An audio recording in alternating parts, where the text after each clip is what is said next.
Hello. G'day, Paul. Things going good, mate? Can you hear me all right? Please give me a thumbs up. I've got the microphone on today.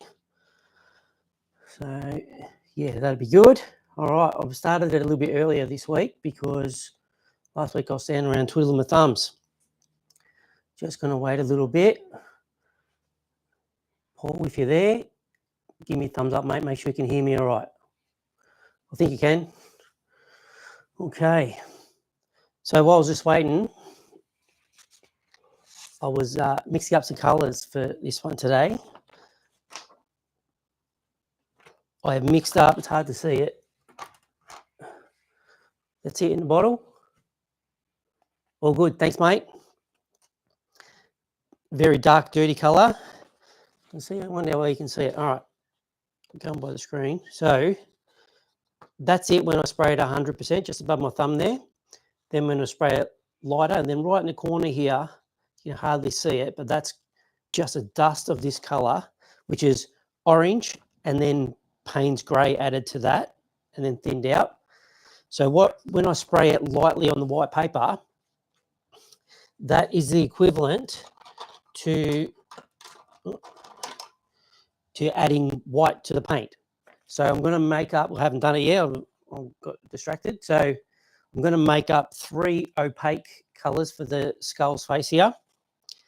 And I'll start by mixing up the transparent first, and now spraying it on the white paper lets me know what it's going to look like when I add white to it, and then spray that at 100%. So that, to me, when I put up close to the reference, was pretty good, close enough. I don't spend too much time getting it spot on. I'd like to surface mix the colours as well as liquid mix them.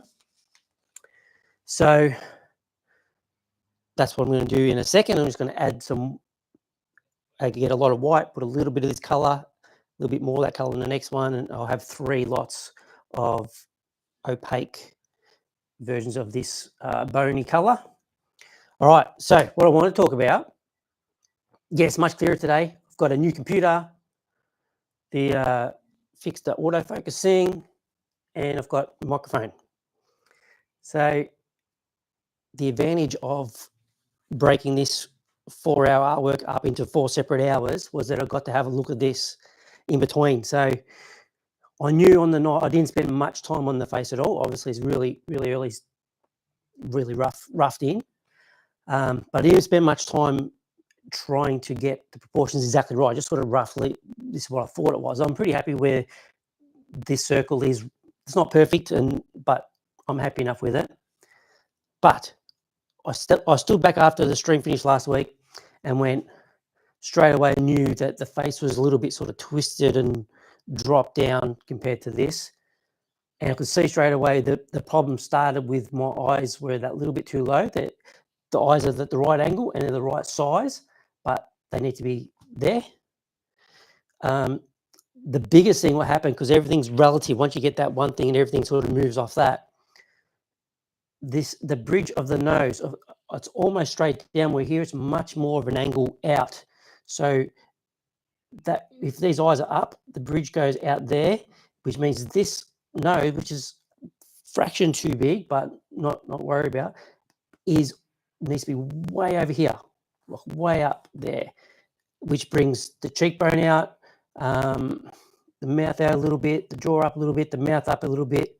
So that's what I'm going to do first. I'll start right on 7:30, I think. Oh no, I'll start when I'm ready.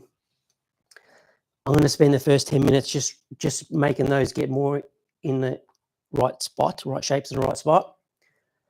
And the goal in this hour today is to get the skull's face done. Might be a bit more than, biting off a bit more than I can chew, but we'll give that a go. That's got to be the goal. It's going to make or break this artwork today if I can get to that point. Yeah, so, and then week 3, the 3rd hour, we'll go back onto finishing all this and start putting the colour on. Week 4, hopefully finish the colour and any tidy up. So that's the plan. All right, so I'm going to mix up some colour now because, what's the time? We're 10 more minutes before it's 7:30, and that's my absolute latest. That's how much paint I've got. It's only about 15 mil. May not be enough. We'll see how we go, because I've got to put some of this colour into a jar of white, and then some more in the next jar. Anyway, you'll see, because I'm going to do it right now. Okay, so still using Createx illustration with 4021 reducer.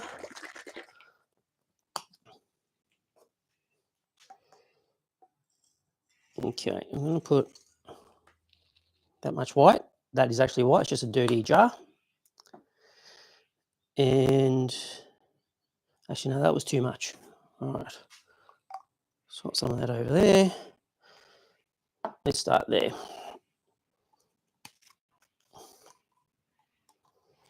So we've got about 8mm, little splash in there.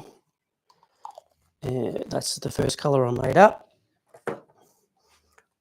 A little bit of reducer. You're meant to let these sit for 10 minutes, 15 minutes. We don't have that much time today. Okay, so that's, in theory, close to this colour here, which is this colour sprayed lightly on the paper. So, yeah, I'm pretty happy with that. Now, I'm actually going to use that one, which I just mixed up, into the next jar. So they're both the same. And then add some more of the original orangey brown. Bigger splash this time.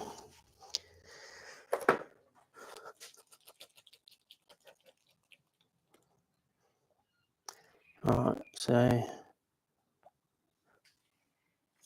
don't know if you can see it, that'll do. You see, I don't really spend too much time, so I'm going to start with that. I've got the lighter version, and I'll see if I need the darker version or whether I even actually need a lighter version in the light, which will be pretty much white. So we'll start with that and put a bit more reducer.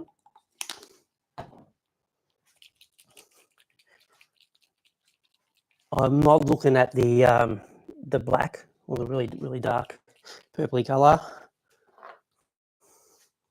I'm just going to start with this. So I'll start with that one. No, I need to start with the light colour because I've got to fix all my shapes. Okay, so that'd be a good colour to do that. I'll start with this first light colour to adjust some shapes.